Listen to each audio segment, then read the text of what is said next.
Gabut dia punya cover telefon pada dan juga Jamie yang mana abang ada untuk nak menempah menyewa, semuanya ada di sini.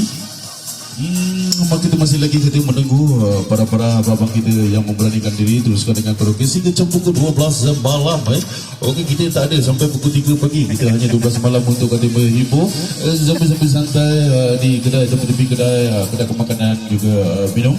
Ada juga boleh tempah di sana dan boleh juga bawa makan di sini katanya. Kita tak kisah apa sekalipun, janji anda hari ini berpuas hati dengan layanan DJ dan juga para toki-toki kedai lah yang kata maklumlah tetamu-tetamu yang ada kat sini semua nak dilayani dengan penuh.